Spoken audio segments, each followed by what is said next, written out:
Jadi hari ini kita akan membedah bagaimana kekuatan Gerindra Sulsel di tangan AIA. Seperti apa kira-kira peluang Partai Gerindra pada Pileg 2024 mendatang. Apakah Partai Gerindra ini bisa merebut posisi ketua DPRD Sulsel?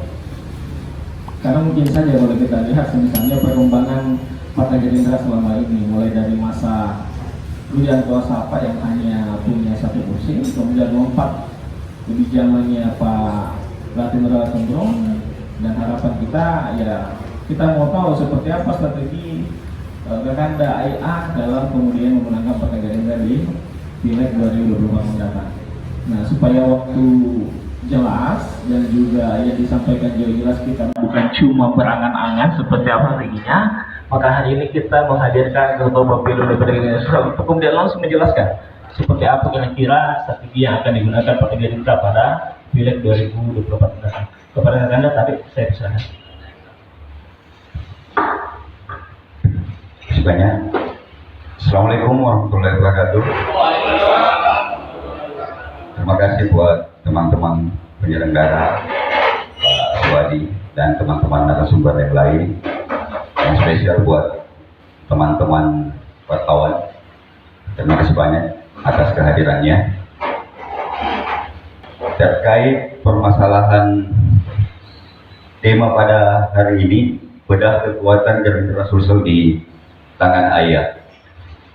Yang pertama, kami bicara soal historical Partai Gerindra dulu. Partai Gerindra ini didirikan di 6 Februari 2008, sudah menjadi peserta pemilu di 2009. Di 2009 sebagai partai baru, dan alhamdulillah Bapak Haji Andiwan Darmawan Aras sekaligus menjadi perintis pembentukan Partai Gerindra di 2008. Beliau sempat bertarung di 2009 juga sebagai caleg DPR RI pada saat itu, tetapi kita belum berhasil mendapatkan kursi di Sulsel 2. Kemudian bersambut di 2014, beliau bertarung lagi sebagai newcomer, pendatang baru. Alhamdulillah di 2014 Pak Suwadi sangat paham juga permasalahan perjalanan kami pada saat itu yang hampir sama sekali tidak masuk radar. Pak Dir, saya ingat betul di yang menjadi iming-iming di Dapil Sulsel 2 itu selalu dikatakan sebagai dapil neraka, sehingga kami bersepakat pada saat itu mau coba sepanas apa dapil neraka ini sebenarnya. Berjalan, survei bermunculan. Jumlah jatah kursi di Sulsel 2 itu ada 9. Survei pencapaian kami di eksternal untuk seluruh caleg dan seluruh partai pada saat itu berada di posisi 21, sangat tidak terhitung. Kemudian di internal kami juga berada di posisi 4. Sedangkan dari hasil riset, Gerindra hanya mampu mendapatkan 1 kursi di Sulsel 2. Untung kami kenal Pak Suwadi pada saat itu yang memberikan terus semangat dan memberikan terus motivasi bahwa ada keyakinan di hati beliau, Bapak Haji Andiwan Darmawan Aras yang akan mendapatkan kursi tersebut. Berjalan, survei pun bermunculan di minus 1 minggu pemilihan. Jadi sambil galau, berdiskusi, minum kopi, kami sepakat untuk menutup survei dan melanjutkan agenda pertarungan. Alhamdulillah, selain mendapatkan jatah kursi yang diperoleh Pak Andiwan Darmawan Aras, juga kami berhasil menjadi jawara perolehan suara personal di Sulsel 2 pada saat itu. Untuk kekuatan Gerindra sendiri di 2014 di DPR Provinsi kami juga sudah berhasil mendapatkan 11 kursi, semua dapat terisi di 2014. Begitupun di 2019. Kami start di pencapaian 11 kursi dan tetap berada di posisi pimpinan sebagai wakil ketua DPR dari 2014 yang diduduki oleh saudara Yusran Sofyan, kemudian ada Pak Darmawan Samuin di 2019. Untuk perolehan suara DPR RI di 2014 kami juga hanya mendapatkan 3 kursi. Di 2019 pun begitu, tidak ada peningkatan. Jadi 11 kursi di DPR provinsi dan tetap 3 kursi di DPR RI. Nah, bagaimana potensi Gerindra ke depan di 2024?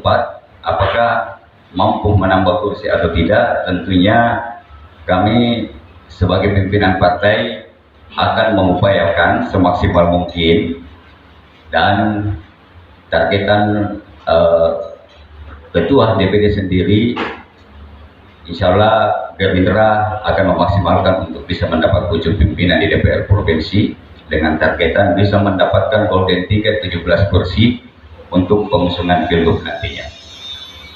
Pedis-pedisnya kami maksimalkan bisa di minimal 15 kursi. Kenapa harus 15 kursi? Ini juga tentu kami rasionalisasi permasalahan ketersediaan jumlah kursi di dapil masing-masing. Kalau peroleh jumlah kursi di dapil ini misalnya cuma 6 atau 7, kami tentu rasional bahwa agak keras untuk mendapatkan 2 kursi, tetapi kami akan tetap maksimalkan.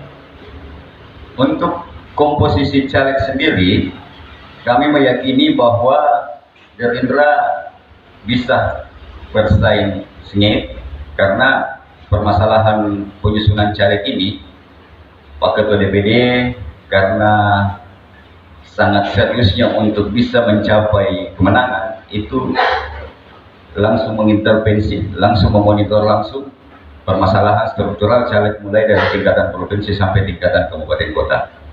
Alhamdulillah sekitar 3 hari yang lalu beliau baru tiba di Makassar setelah keliling selama 1 minggu di 24 kabupaten untuk memonitoring hal tersebut. Untuk suara DPR RI sendiri kami upayakan bisa mencapai 5 kursi dan diupayakan bisa 6. Mudah-mudahan kami tetap berupaya di setiap dapil ini bisa memperoleh 2 kursi. Walaupun kondisi saat ini kami agak sulit meyakinkan di Sulsel 2. Permasalahan keyakinan caleg-caleg baru untuk bisa berkompetisi secara internal dengan Pak Ketua, tetapi kami terus menggodok bagaimana struktural caleg kami ini bisa mendapatkan masing-masing 2 kursi di tingkatan DPR RI. Sulsel 1, alhamdulillah komposisi kami bahkan sudah melebihi, begitupun dengan Sulsel 3. Untuk saat ini keyakinan kami Sulsel 3 insya Allah kami sudah bisa meyakini bisa mendapatkan 2 kursi untuk hari ini ketika kita melakukan kalkulasi secara kasar. Nah, bagaimana dengan potensi pilgub? Kami di Gerindra selalu taat dengan permasalahan agenda, permasalahan jadwal. Pimpinan kami mau maju sebagai presiden, sehingga kami fokusnya ke situ dulu. Mengingat agenda juga pileg, pilpres duluan sebelum kita berbicara pilgub. Jadi kami memang belum menganggap bahwa tahapan pilgub itu semestinya sebagai kader partai yang baik, kami tentu fokus bagaimana menggolkan agenda yang lebih duluan dulu. Jadi kami fokus di permasalahan pilpres, permasalahan putusan beliau maju pilgub atau tidak, itu kami sepakati setelah pilpres. Jadi seperti itu hitungan kami untuk di Gerindra. Penyampaian singkat untuk sementara. Permasalahan apa yang perlu dipertanyakan nanti di sesi selanjutnya. Terima kasih. Assalamualaikum warahmatullahi wabarakatuh. Ya, jadi menarik sekali ya. Cukup banyak juga kursi yang ditargetkan kan.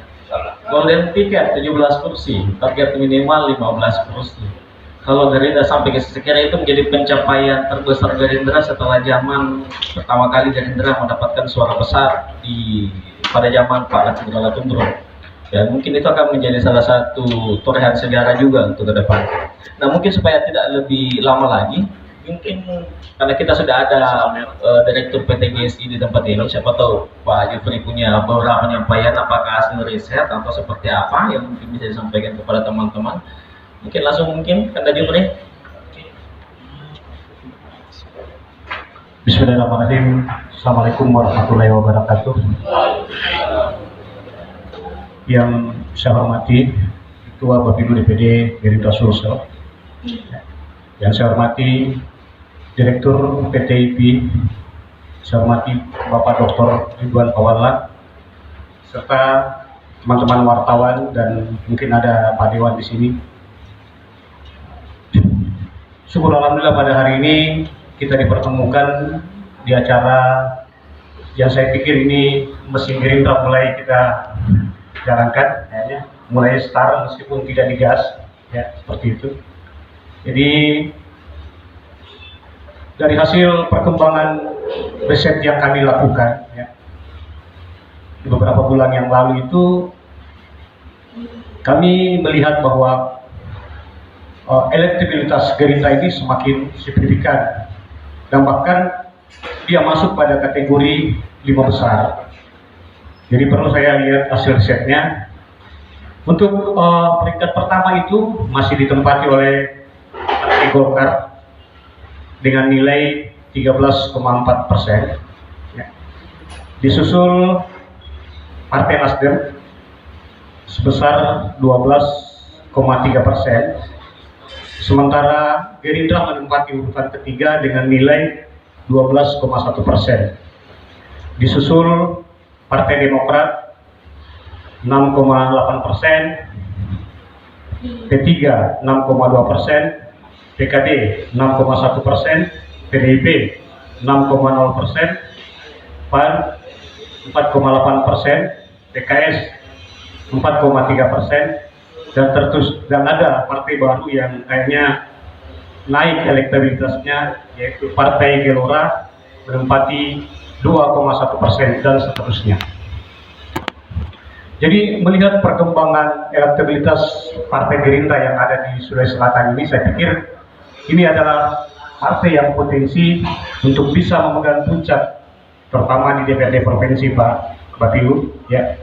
Jadi apa yang tadi diutarakan oleh Ketua Bapilu Gerindra, saya pikir itu sesuatu yang barangkali masuk akal dan berlogika, sehingga kedepannya barangkali mesin partai sekarang sudah mulai dipanaskan dan mungkin minggu-minggu depan lagi tambah panas, sehingga nilai elektabilitas daripada elektabilitas Partai Gerindra ini bisa melejit, bahkan bisa nanti menempati posisi pertama.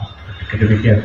Jadi barangkali itu saja yang saya bisa sampaikan, karena ada juga Bapak Direktur PTIP mungkin bisa menambahkan. Jadi kalau yang saya catat tadi kan Gerindra 12,1 ya, bersaing dengan Partai Nasdem dan Golkar. Ini cuma bedanya ini kurang dari 2 plus minus 2%. Nah kalau seperti ini kira-kira perbedaannya, kalau menurut kita kan sebagai dalam pengalaman politik kita selama ini kan ada Dr. Ridwan, kira-kira seperti apa peluangnya kalau hanya cuma terpaut 2% seperti ini? 0,2 dari 13,4 dengan 12,1 antara Golkar dengan Nasdem, gitu. Kira-kira bagaimana peluangnya? Apalagi ada Nasdem juga dengan Gerindra yang cuma terpaut 0,2. Ya, kira-kira seperti apa itu kan? Tapi coba tuh bisa langsung kan. Assalamualaikum warahmatullahi wabarakatuh. Bapak moderator yang kita banggakan semua, tentu dengan memonitoring diskusi kita akan lebih alot ya. Bapak Halmansyah, Ketua Bapilu DPD Gerindra Sulawesi Selatan, Bapak Direktur Dirut IP, kakanda kita, Kanda Dr. Jupriyadi. Barangkali saya izin mudah sedikit dari kakanda-kakanda kita, kecuali kakak Abe barangkali ya. Saya mengawali karena di atas ini Kak Kadir mempopulerkan saya sebagai pengamat politik Islam ya. Saya memang latar belakang saya memang dari pesantren. Nah, baru saja setahun yang lalu menyelesaikan doktor saya di UIN Arani di Banda Aceh. Jadi di luar negeri Sulawesi ya. Baik, terima kasih atas kesempatan yang diberikan undangan Kak Kadir kurang lebih sepekan ini. Tentu saja kalau berbicara tentang Gerindra, saya sebetulnya sudah pernah diskusi ya di IPSO channel YouTube IP. Sebetulnya ini apa yang kita diskusikan hari ini sebetulnya sebagian itu sudah ada narasinya, diskusinya di IP, di channel YouTube IP.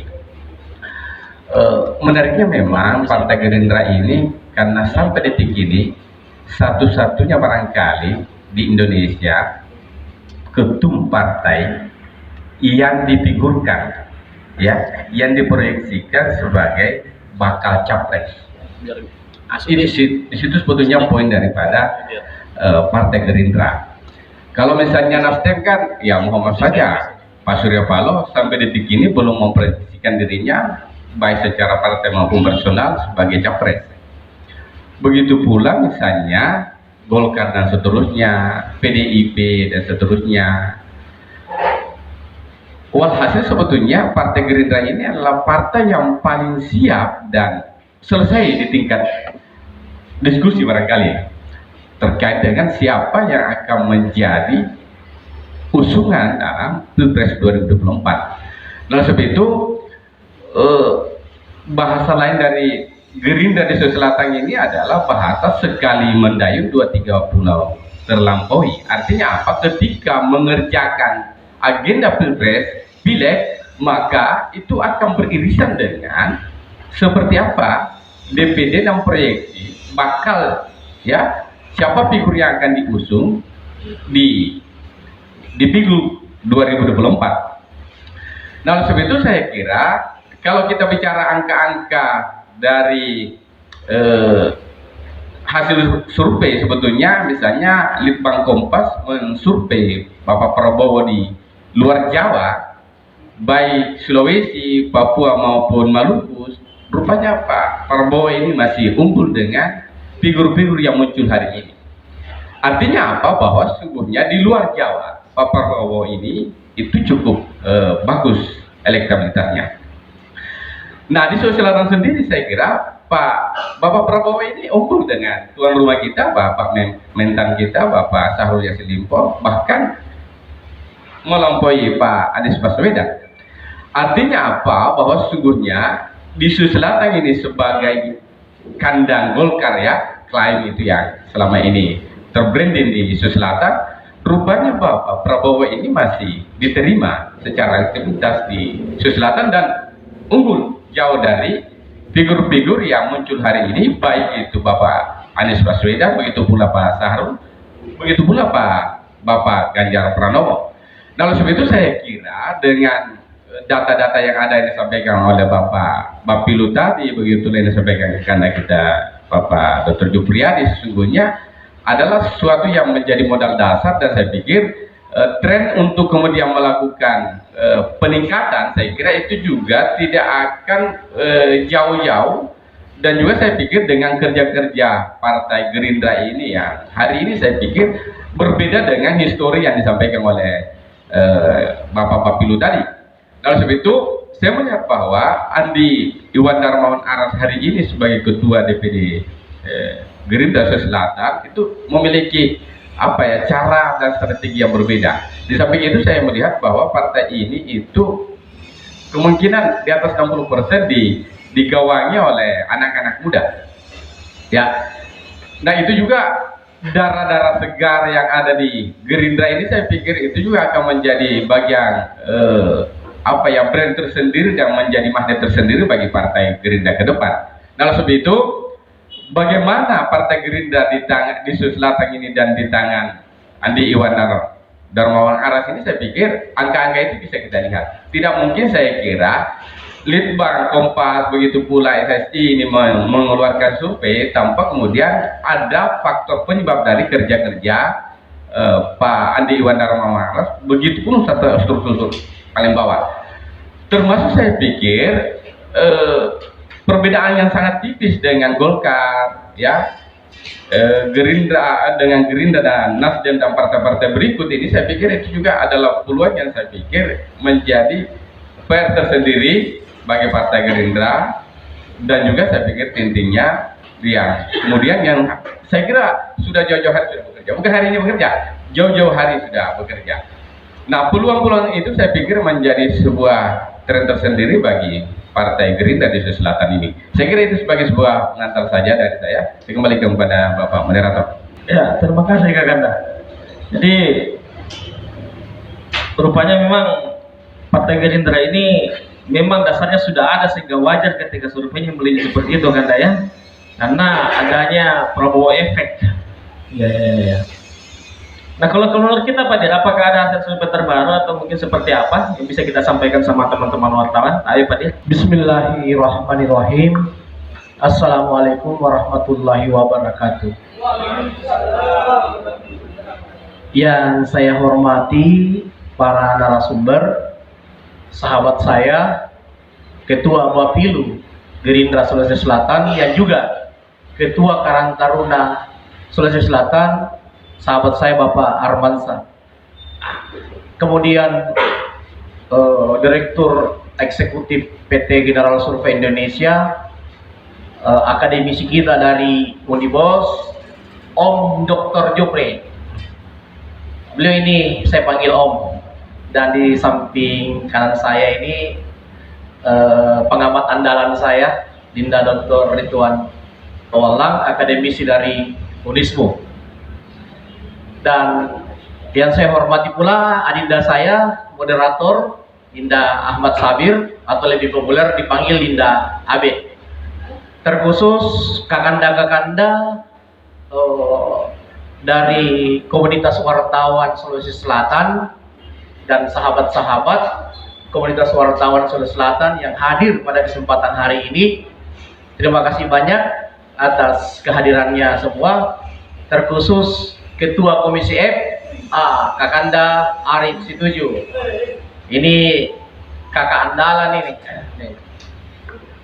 Baik, menarik sekali ketika kita berbicara tentang sosok seorang Puang Andi Iwan Darmawan Aras dan berbicara Gerindra, yang ketika kita membicarakan kedua-duanya pasti identik. Itu. Membicarakan Pung Iwan dan Gerindra ini, itu ada banyak hal yang sangat menarik kita membahasnya. Pertama, saya ingin mengatakan bahwa Gerindra ini setelah kehadirannya itu berhasil perlahan-lahan terus naik, mengikuti jejak Golkar untuk menggarap kawasan Indonesia Timur. Walaupun Nasdem juga ikut melakukan hal yang sama. Hasil survei yang pernah dilakukan PTIP untuk kawasan Indonesia Timur, jadi pernah PTIP melakukan survei tahun 2021, Pak Ketua Bapilu. Di Indonesia Timur itu Gerindra pemenang di Indonesia Timur karena Prabowo efek. Ini dominasi Golkar, tapi saya berbicara Indonesia Timur. Artinya 17 provinsi gitu.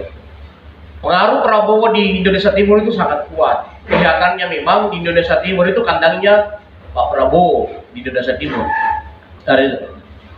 Kemudian tidak bisa dipungkiri Nasdem juga terus mengalami peningkatan tren di kawasan Indonesia Timur, dan ini menjadi ancaman bagi Golkar yang selama ini menjadi penguasa kawasan Indonesia Timur.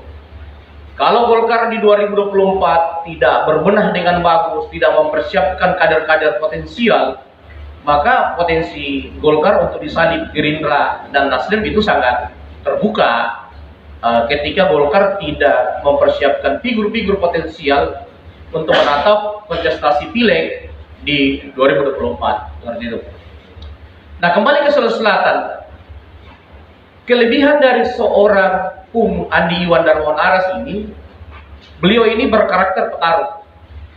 Artinya di ranah politik dia tidak pernah setengah-setengah dalam bertarung. Itu kelebihan beliau. Jadi otomatis Partai Gerindra ini sangat diuntungkan karena dipimpin sosok seorang Pung Iwan.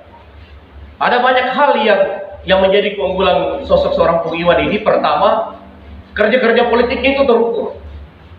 Jadi beliau itu, saya cukup paham karena saya terlibat di pemenangan dia di Pileg 2014 bersama Ketua Arman sebagai ketua timnya pada saat itu. Saya selaku lembaga risetnya pada saat itu. Kerja-kerja beliau terukur. Beliau itu mengedepankan penguatan mesin partai, dan kelihatannya menatap 2024 ini, saya melihat mesin Partai Gerindra ini yang tersiap di Sulawesi Selatan. Kenapa? Karena beliau tahu betul bahwa kekuatan finansial, kos politik sebesar apapun tanpa mesin politik yang siap, itu tidak ada gunanya. Itu menandakan bahwa cara berpikir politiknya Pung Iwan ini sangat matang dalam bertarung dalam kontestasi pemilu seperti itu. Ya mungkin karena didasari pengalaman dia bertarung di 2 kali dan 2 kali memenangkan suara yang sangat signifikan di dapil 2. Dia terus mengembangkan pola-pola dia, terutama dalam memenangkan Gerindra, karena dia diamanahkan menjadi ketua Gerindra di Sulawesi Selatan. Kemudian metode rekrutmen, saya salut ini dengan Pak Ketua Bapil ini. Dari pantauan kami di PTIP itu, rekrutmen caleg-caleg Gerindra ini luar biasa. Dia berhasil meyakinkan kepala-kepala daerah, pengusaha-pengusaha untuk mau menjadi caleg di Partai Gerindra. Dan ini menjadi modal untuk memenangkan pemilu. Karena kenapa Golkar dulu itu selalu jadi pemenang di Indonesia Timur dan di Sulawesi Selatan? Karena dia mendominasi. Dia berhasil mendominasi dukungan para kepala daerah, dia berhasil mendominasi dukungan para pengusaha, sehingga Golkar tidak ada lawan. Tapi kondisi itu sudah berubah saat ini, seiring perkembangan politik sampai hari ini. Nasdem, Gerindra berhasil meyakinkan para pengusaha-pengusaha, berhasil meyakinkan kepala-kepala daerah bahwa bukan hanya Golkar yang siap memenangkan pertarungan, bukan hanya Golkar yang siap untuk mendudukkan para caleg-caleg ketika ingin duduk di parlemen. Partai Gerindra siap untuk itu.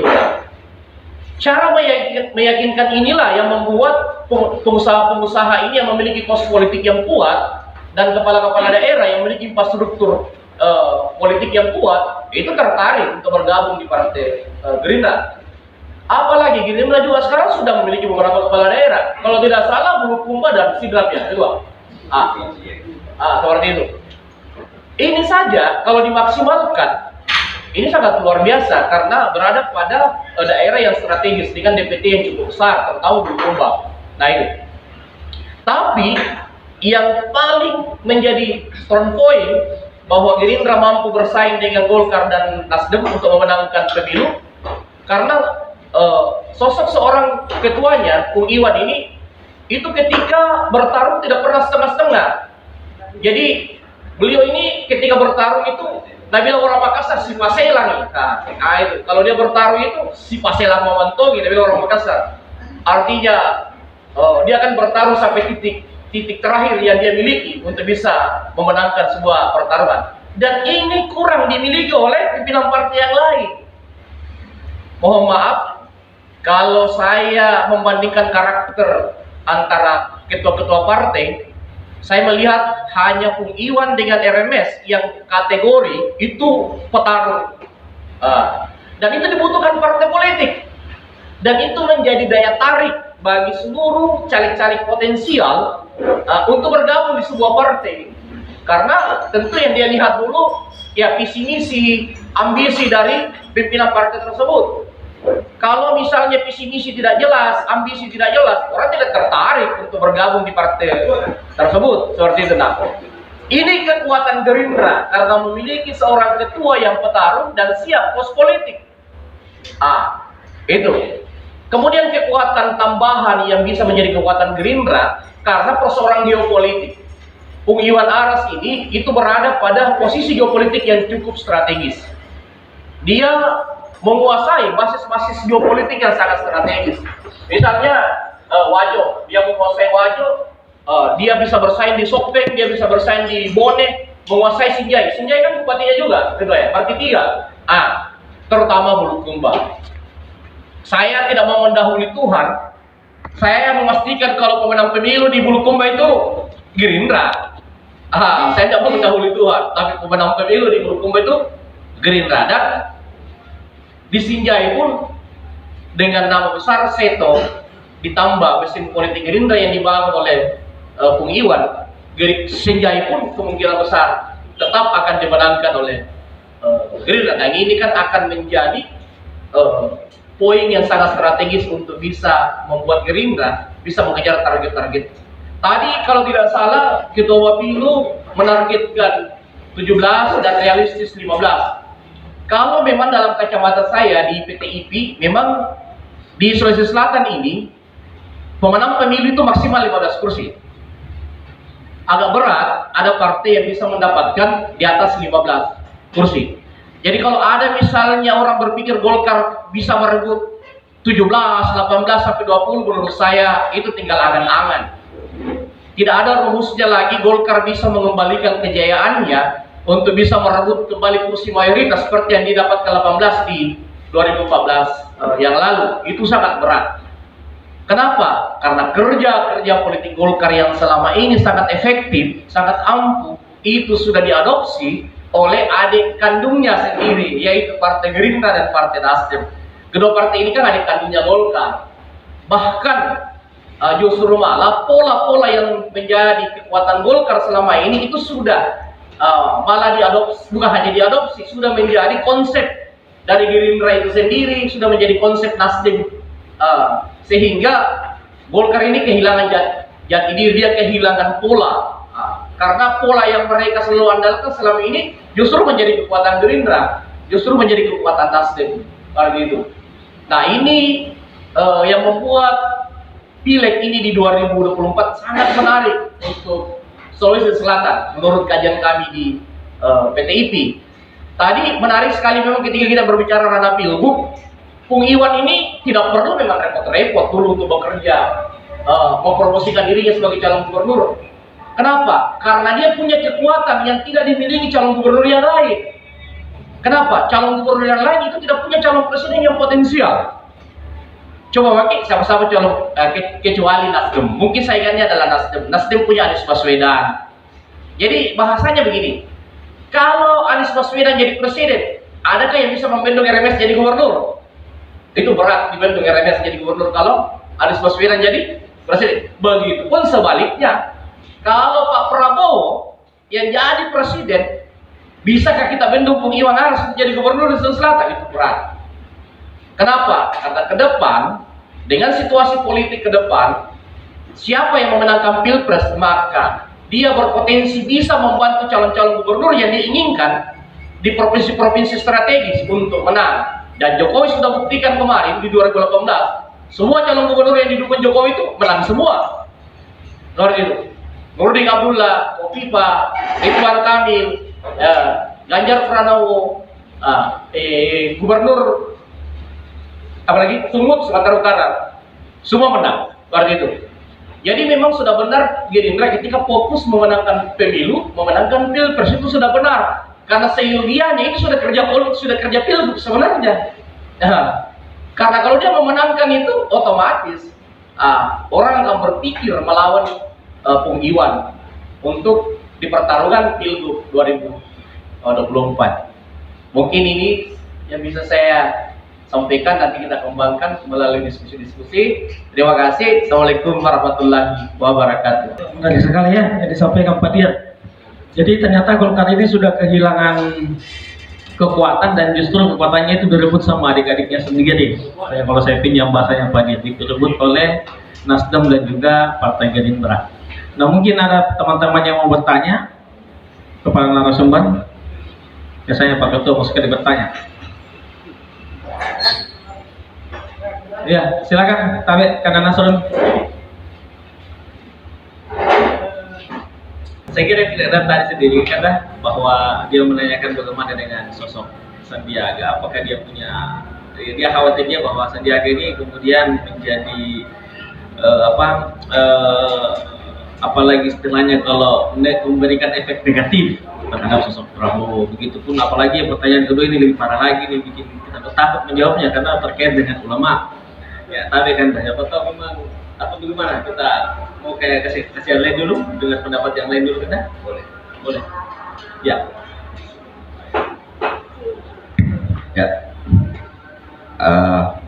Ini sebenarnya sekaligus saya jadikan catatan, tetapi saya juga menanggapi permasalahan Bang Sandi. Kami juga mengatakan bahwa itu adalah bagian daripada masa lalu yang permasalahan agenda politik, kebutuhan perpolitikan itu selalu berubah sesuai dengan kondisi zamannya.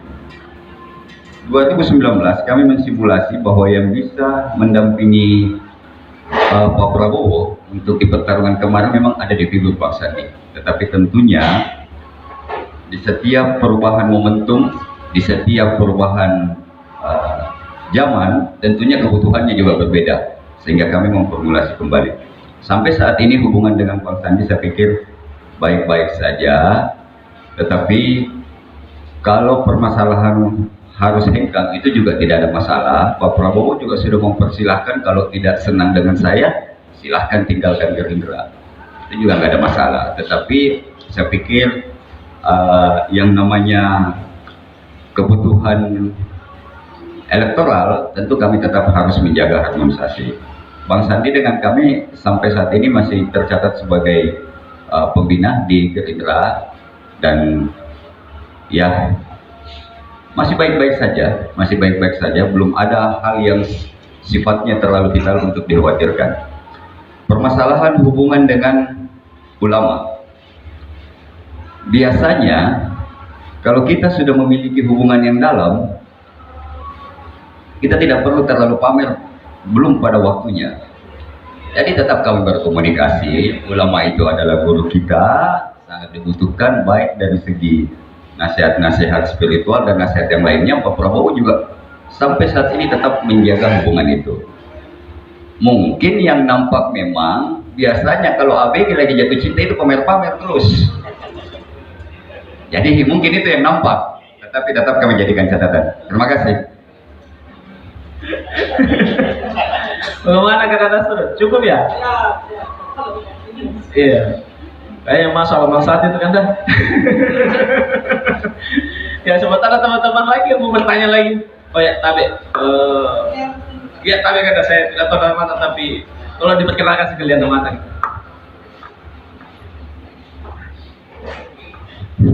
Bismillahirrahmanirrahim. Assalamualaikum warahmatullahi wabarakatuh. Mohon maaf saya tidak akan bertanya sama Ketua Pilu. Ya, karena saya bagian juga dari Partai Gerindra.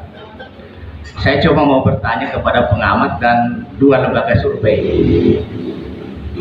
Kalau kita bedah kekuatan Gerindra Sulsel di tangan AIA, selama ini yang dipaparkan adalah kekuatannya. Sementara kami juga sebenarnya menginginkan hasil survei itu pasti ada indikatornya, apa yang menyebabkan misalnya Gerindra ini hanya di posisi ketiga. Pasti sosok AIA juga yang saya juga kenal punya kelemahan.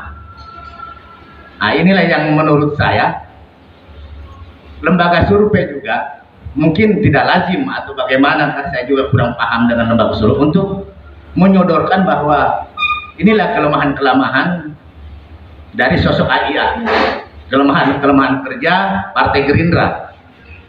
Tapi kan mungkin itu tidak perlu diekspos di media massa. Tetapi di sini menurut saya perlu, karena kita ini kebiasaan politik kita ini politik tepuk tangan dengan acungan jempol.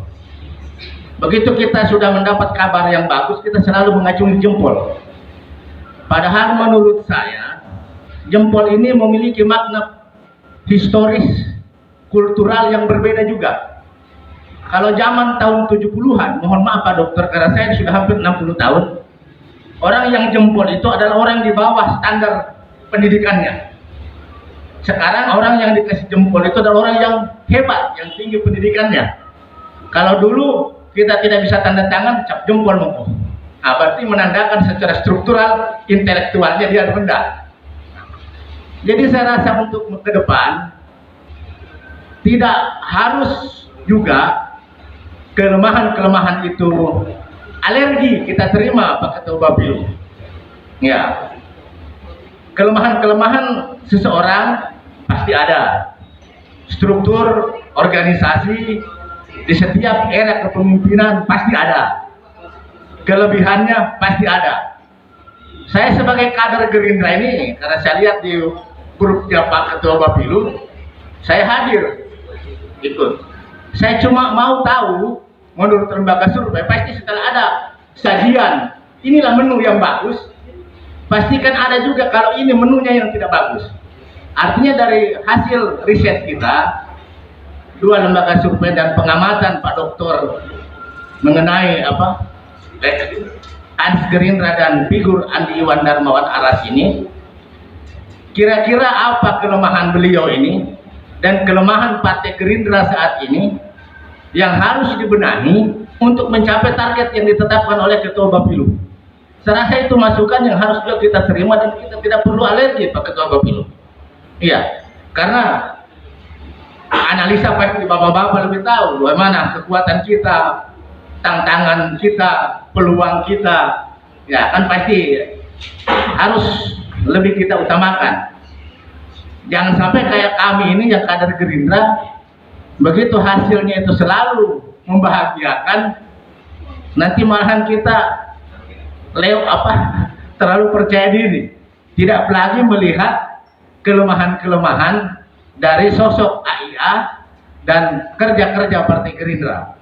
Saya rasa ini kan bisa dijabarkan dari bagian bagaimana memperbaiki kinerja partai dan AIA sebagai ketua DPD maupun politisi sebagai personal beliau. Saya rasa itu yang saya minta. Mohon maaf. Terima kasih. Assalamualaikum warahmatullahi wabarakatuh. Terima kasih atas pertanyaan dua sahabat dan senior. Karena beliau sudah hampir 60, berarti beliau senior saya, karena saya baru lebih 40. Jadi memang ketika kita berbicara tentang Gerindra, memang Pak Sandi tidak bisa dilepaskan dari bagian dari Gerindra itu sendiri. Tapi karena hari ini kita fokus membicarakan sosok seorang Pung AIA, saya ingin mengatakan begini. Kalau Pak Sandi pindah ke P3 itu bagus untuk AIA. Maka ke depan perwakilan Gerindra kawasan Indonesia Timur otomatis jatuh di tangan AIA. Jadi kalau saya secara pribadi saya ingin mengatakan Pak Ketua Bapilu Sulawesi Selatan tidak perlu terganggu kalau Sandi pindah. Karena itu akan membuka ruang bagi AIA untuk lebih bersinar mewakili kawasan Indonesia Timur di tingkat nasional. Saya meraba-raba ini ya, kalau Pak Prabowo jadi presiden atau wakil presiden, Pak AIA ini potensi jadi menteri loh menurut kajian saya. Saya bukan melebih-lebihkan ya, mungkin subjektif juga bagi sebagian orang, tapi dalam alam berpikir saya dia sangat potensi untuk dilirik menjadi menteri ketika Pak Prabowo ada rezeki menjadi pemimpin negara ini, seperti itu. Nah, sehingga itu bisa membuka ruang yang lain untuk bisa jadi gubernur kalau dia jadi menteri kan begitu. Nah, terkait misalnya berbicara kelemahan, tidak ada partai yang tidak punya kelemahan, tidak ada figur yang tidak punya kelemahan. Semua punya kelemahan, tapi ada yang dominan kelemahannya dibanding kelebihannya. Kalau Pung Iwan ini lebih dominan kelebihannya. Kelebihannya dia pertama, dia maju di ranah politik itu siap dengan kos politik. Nah, ada orang siap dengan kos politik tapi bukan bertarung. Seludena, ya, ada kos politik mau keluar kos politik itu, dan itu kekuatan bagi seorang politisi, itu kekuatan bagi partai politik. Ketika pemimpinnya itu punya kos politik dan mau menggunakan kos politiknya itu untuk partainya, ya kan, untuk kesuksesan agenda-agenda politiknya itu. Kelemahan Pung Iwan, memang saya harus akui bahwa beliau belum terlalu terbuka, membuka ruang-ruang kepada kelompok relawan, kelompok-kelompok pemerhati yang sebenarnya pro dengan beliau. Tapi mungkin beliau punya kalkulasi di wilayah itu. Saya tadi berbicara dari awal, beliau ini cara berpolitiknya matang. Begini, saya ini mohon dikoreksi Pak Bapilo kalau saya salah ya. Pantauan kami di PT IPIN terhadap Gerindra, hari ini mungkin partai yang siap sampai ke level TPS itu mungkin masih kurang. Tapi Gerindra itu sudah lengkap sampai ke tingkat TPS. Artinya, iya ini, Bung Iwan ini sadar betul bahwa kos politik yang dia miliki itu tidak akan berguna ketika mesin politiknya itu tidak matang. Seperti itu. Kalau mesin politik itu sudah sampai ke tingkat TPS, kemudian di maintenance dengan bagus dengan kos politik, maka saya pikir peluang dia untuk memenangkan pileg ini sangat terbuka. Seperti itu. Bung Iwan bukan berarti figur tanpa kelemahan. Ya, saya sendiri terlihat memang beliau belum juga merespon, tapi mungkin dia punya alasan tersendiri. Kelemahan-kelemahannya mungkin menurut kita itu bisa saja bukan karena beliau sengaja membiarkan kelemahan itu, tapi mungkin beliau punya strategi sehingga belum terlalu mengakomodir gerakan-gerakan tambahan yang sebenarnya ingin membantu dia, ingin membantu Gerindra. Kemudian yang kedua, memang yang saya lihat perbedaannya Bung Iwan ini kan karena dia adalah pimpinan di DPR RI, jadi waktunya untuk turun ke apalagi ke DPC itu terbatas. Kenapa? Karena dia pimpinan di komisi ya, wakil ketua di komisi. Kedua juga cara berpolitik beliau itu tidak hanya mengandalkan senyum. Misalnya datang ke DPD, bantukanlah, ada begitu dia. Dia kalau datang ke DPD itu hanya memastikan bagaimana mesin politikmu siap tidak. Kalau sudah siap, tunggu waktunya, saya gunakan, saya gerakkan. Begitu.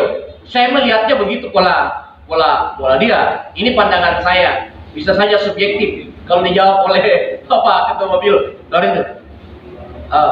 Jadi menurut saya yang menjadi kelemahan-kelemahan Kapung itu bisa saja itu bukan di kelemahan, tapi beliau belum waktunya untuk menutupi kelemahan-kelemahan itu menurut saya seperti itu. Oke, jadi terima kasih ya. Jadi saya pikir untuk setiap partai ya, setiap figur itu pasti punya kelemahan. Ya. Kalau kita mau bedah figur Puang ini, saya pikir Puang ini kan belum terlalu mengakar ke bawah dari hasil survei kami gitu. Itu yang satu. Kenapa ini menjadi suatu kelemahan? Tapi ini bukan suatu kelemahan yang besar, tapi ini adalah senjata yang nanti mungkin Puang akan terapkan pada waktu-waktu tertentu di mana dia harus turun ke bawah. Jadi dia mungkin tidak serta-merta sekarang ini sudah bergerak seperti ada figur yang sudah bekerja kemana-mana gitu. Nah, kenapa? Karena beliau ini mau konsentrasi di Pilpres. Jadi seperti itu. Jadi mungkin sasaran utamanya bagaimana Pak Prabowo ini bisa jadi presiden dulu. Setelah itu baru Puang ini mau bicara apakah mau jadi calon gubernur atau seperti apa nanti kedudukannya Gerindra nanti di Sulawesi Selatan.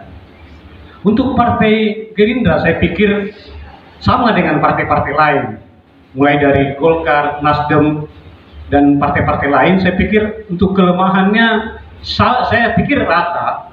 Dari segi sosialisasi barangkali bersaing, tapi mungkin dari segi pengkaderannya barangkali disitulah biasanya letak kelemahan, dan itulah jawaban responden gitu. Kenapa? Karena setiap partai, jadi saya menseragamkan saja bahwa kaderisasi partai itu tertentu orangnya Pak. Jadi tertentu, sehingga nanti kedudukannya partai Gerindra di bagian bawah ini itu yang menjadi masalah Pak. Tapi itu bukan masalah saya pikir, karena mungkin mesin partai ini belum digerakkan karena masih jauh dari pemilihan presiden, pileg, begitu juga untuk pemilihan gubernur. Saya pikir itu Pak. Terima kasih. Assalamualaikum warahmatullahi wabarakatuh. Baik, terima kasih Kakanda kita, senior kita barangkali ya. Saya kira sejauh yang kita pantau, baik secara faktual maupun medsos, saya kira ada dua figur yang terpasang ya, iklan-iklannya di pohon-pohon atau di mana maupun dan seterusnya ya, histori saya kira itu barangkali di situ persoalan sekarang ini Andi Iwan, karena memang belum menegaskan diri untuk kemudian menyampaikan ke grassroots ya. Yang kedua, saya kira sosok calon gubernur ataupun bakal calon, saya kira paling tidak secara sederhana dia sudah gambarkan apa visi besarnya, apa platformnya ya, ada program-programnya yang dia sampaikan. Dan saya kira secara umum Andi Iwan dan Partai Gerindra di situ belum sampai untuk PR sebagai the next, misalnya Gubernur Sulsel. Nah, saya kira apa yang saya sampaikan tadi bahwa sesungguhnya Partai Gerindra bersama Pak Prabowo ini sekali mendayu 2-3 bulan terlampaui. Saya kira di situ yang barangkali kita sebagai voter ini bakal voter dan seterusnya, masyarakat Sulawesi Selatan ini sudah membaca dari sekian banyak figur yang ada secara nasional maupun konteks Sulawesi Selatan. Saya kira di situ sebetulnya ya. Nah, saya kira Partai Gerindra paham betul bahwa sesungguhnya satu-satunya ya ketum partai, DPP partai yang hari ini yang punya bakal figur presiden adalah Partai Gerindra. Dan saya kira ketika itu sudah berjalan, saya kira itu juga akan ke bawah dampaknya. Nah, saya kira ke depan hal-hal seperti ini barangkali menjadi bagian yang sudah dibicarakan di internal Partai Gerindra, baik secara nasional maupun konteks Sulawesi Selatan. Nah, oleh sebab itu saya kira kita mengutip misalnya ulama-ulama kita ya, tasarruful iman ala rakyati manutung al maslahah. Sesungguhnya seorang pemimpin itu adalah bagaimana menghadirkan sebuah kebijakan-kebijakan, platform-platform yang berpihak pada rakyat. Nah, saya kira semua partai politik sudah melakukan itu. Sekarang apakah akan ada tren diferensiasi daripada platform-platform itu yang kemudian ditawarkan kepada rakyat? Saya kira sayang 1, sayang 2 menawarkan tentang gagasan pendidikan gratis dan kesehatan gratis. Era kita ini saya kira sudah kurang lebih 5 tahun dressnya Prof. Nurdin Abdullah ke Andi Sudirman Sulaiman. Seperti apa gagasan Selatan ini? Apakah kita akan melanjutkannya itu atau ada tawaran baru? Dan saya kira pemilih-pemilih kita ini yang potensial hari ini 17 tahun ke atas, saya kira itu berbeda dan saya kira belum merasakan seperti apa kampanye-kampanye yang dilakukan oleh sayang 1, sayang 2. Tentu saja ini juga akan menjadi tawaran-tawaran yang setiap figur hari ini termasuk saya kira Gerindra dan di tangan Andi Iwan Darmawan Aras ini saya kira sudah menyiapkan platform-platform itu dan strategi-strategi itu yang kemudian saya pikir itu akan disaksikan dan mungkin akan dampaknya dirasakan oleh rakyat dan warga Sulawesi Selatan. Saya kira itu sebagai sebuah respon balik saja ya, dari sebetulnya apa yang disampaikan oleh kakak kita saat itu bukan pertanyaan, tapi sebetulnya memancing geliat kita untuk kemudian barangkali kita semua ini akan menjadi memberikan gagasan kepada Andi Iwan dan Partai Gerindra seperti apa barangkali kebutuhan rakyat Sulawesi Selatan ke depan pasca Pilpres dan Pileg 2024. Saya kira begitu, KKW. Sebenarnya terkait strategi karena kalau memang terlalu sensitif bisa tidak dijawab, tapi kalau memang boleh dijawab lebih bagus lagi sebenarnya. Ya, tapi karena masih banyak teman-teman Raksul. Jadi terkait targetan tadi saya sudah gambarkan yang pertama tentunya untuk penambahan kursi di tingkatan provinsi kita melihat permasalahan ketersediaan jumlah kursi di dapil tersebut untuk kita merasionalisasi penambahan kursi. Kami sekarang di 11 dapil semua terisi. Permasalahan kepala daerah yang akan mendapatkan jatah PLT di 2023, saya pikir permasalahan pencapaian itu yang paling pertama variabelnya adalah kemampuan untuk melakukan rekrutmen caleg potensial. Jadi permasalahan kepala daerah itu adalah variabel kekuatan tambahan, tetapi tentunya yang paling kami pertimbangkan adalah potensial personal dari caleg masing-masing untuk mendulang suara. Itu dulu. Nggak boleh langsung termanjakan bahwa ini di sini, ini di sini. Nah, dapil-dapil mana saja yang kita lihat contohnya, kami kasih contoh di dapil Maros, Pangkep Baru, Sidrap sampai Pare, itu 9 kursi ketersediaan. Sedangkan kami di situ pencapaian suara tertinggi saja antara Pak Heri Atas dengan Ibu Nirawati itu sangat beda tipis. Semua hampir 20.000. Nah, bagaimana bisa mendapatkan supaya tidak boros suara hanya dapat 1 kursi, lebihnya kebanyakan? Tentu untuk menambah potensial ini yang kami lakukan adalah rekrutmen permasalahan caleg potensial.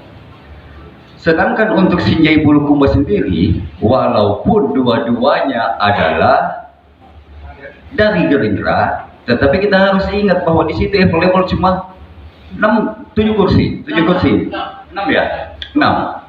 Sehingga tentu kami masih hati-hati untuk bisa terlalu mengeluarkan ekspektasi bahwa kami bisa dapat 2 di situ, karena ini tentu dari potensial personal caleg masing-masing. Nah, yang paling rasional penambahan kami dari 11 tentu adalah dapil-dapil yang pertama ada 9, bahkan Luar Raya 11. Tadinya kami lagi memformulasi Makassar A, ternyata kurang lagi 1 kursi, dari 9 menjadi 8. Ada pengurangan dari KPU. Itu mungkin permasalahan pencapaian ini. Nah, untuk DPR RI sendiri, kami di Sulsel 1 dan Sulsel 3 itu sudah penuh banget pendaftar peminat yang masuk di Gerindra. Nah, inilah yang kami sedikit meyakini bahwa Sulsel 1 dan Sulsel 3 untuk saat ini kami bisa melakukan pencapaian itu. Sementara Sulsel 2 yang dihuni oleh ketua DPD kami sendiri ini masih mencoba meyakinkan penantang-penantang setelah almarhum sudah tidak ada. Karena di sini kan juga lumayan 9 kursi. Ada partai Golkar sempat dapat 2 kursi di Sulsel 2. Ya kami tentu berusaha menghadirkan komunikasi-komunikasi politik agar pencapaian dan targetan kami untuk memperoleh 2 kursi DPR RI per dapil itu bisa terwujud. Begitu mungkin. Terima kasih. Jadi mungkin untuk nama-namanya belum bisa dipublish karena terlalu strategis, dan itu kan bisa membuat ya nanti diculik sama partai lain ya toh. Ya, ada pertanyaan lain mungkin. Mungkin ada closing statement dari masing-masing dulu sebelum kemudian sekaligus menutup acara ini. Demikian dari saya. Terima kasih. Assalamualaikum warahmatullahi wabarakatuh. Tapi kan closing statement. Ya. Terima kasih. Permasalahan agenda pemilu 2024 sampai saat ini Gerindra terus melakukan komunikasi aktif untuk tetap menambah pundi-pundi kekuatan kami. Kalau tadi itu Kakak Sarif Nurjaman mengatakan apa kelemahannya Ayah, dia tidak mau bertanya tadi, karena kalau dia tanya apa saya jawab. Tapi kelemahan Ayah ini menjadi motivasi bagi kami. Kalau saya, dia orangnya tidak pernah puas dengan laporan targetan yang kami laporkan, sehingga kita harus kerja nambah. Nah, itu kelemahannya itu Kakak Sarif. Ketika kami melakukan pelaporan pencapaian ini, pokoknya harus menambah. Tetapi itulah politik, tidak boleh stuck dengan targetan kekuatan, harus ditambah terus, dan Ayah paham itu. Terima kasih. Jadi saya selaku lembaga survei, kedepannya ini Gerindra akan ada kejutan-kejutan khusus gitu, termasuk bakal calegnya. Dan saya pikir kedepannya mungkin mesin partai ya mulai distartkan barangkali, sehingga nanti nilai elektabilitas dari Gerindra dan caleg-calegnya ini bisa terangkat ke depannya. Dan saya pikir partai Gerindra ini akan menguasai Sulawesi Selatan, khususnya di DPRD provinsi. Terima kasih. Ya baik, saya kira Partai Gerindra ini masih jadi Selatan ini apa ya, trennya bagus ya. Termasuk saya kira figur sentral setiap ketum terkhusus Andi Iwan Darmawan Aras ini itu termasuk kategori muda ya, muda dan punya energi. Kalau Kak Kadir mengistilahkan petarung ya, petarung, dan saya kira dari sisi kapital ya, human capital dan sosial kapitalnya, begitu pula kapitalis itu sendiri, saya kira beliau bisa diujikan pada sisi itu. Nah sebetulnya saya kira ke depan terkait dengan apa ya, figur the next, saya kira Sulawesi Selatan ini memang adalah bagian yang tidak terpisahkan dari kesejarahan kita masa lalu, dan saya kira selalu masyarakat itu membutuhkan memang pemimpin gubernur yang memang punya gagasan ya, punya gagasan dan punya keberanian untuk kemudian melakukan terobosan-terobosan terkait dengan kebutuhan baik itu primer, sekunder maupun tersiernya masyarakat. Saya kira kita ini Sulawesi Selatan sedikit tidak terlalu bergerak lebih cepat ya, sedikit kita tidak terlalu gerak cepat. Nah, sebab itu saya kira kita masyarakat secara umum membutuhkan figur-figur yang memang mau melangkah lebih cepat, dan itu harus ada keberanian. Tidak boleh dia by design ada sosok di belakangnya. Dia memang harus punya visi secara personality, dan itu yang dibutuhkan oleh masyarakat ke depan. Tidak boleh ada yang terlalu mendesain di belakang, begitu. Dan ini juga jadi soal-soal bagi figur-figur ke depan ini yang memang tidak selesai dengan pribadinya. Dia harus selesai dengan pribadinya, dan saya kira itu yang memang Sulawesi Selatan ini warganya, pemilihnya, rakyatnya membutuhkan gitu. Saya kira itu sebagai sebuah penutup saja. Ya, terima kasih. Saya ingin mengatakan begini, bahwa dalam sebuah kontestasi pertarungan ada 3 hal yang harus dimiliki baik itu figur maupun sebuah partai politik. Yang pertama adalah kos politik, yang kedua mesin politik, dan yang ketiga adalah geopolitik. Dan ketiga-tiganya ini dimiliki oleh AIA dan Partai Gerindra. Tinggal bagaimana memaksimalkan ketiga-tiganya. Soal itu kita selalu berbicara realistis. Saya harus akui bahwa Gerindra ini berhasil menjelma menjadi sebuah partai yang mirip dengan kekuatan Golkar.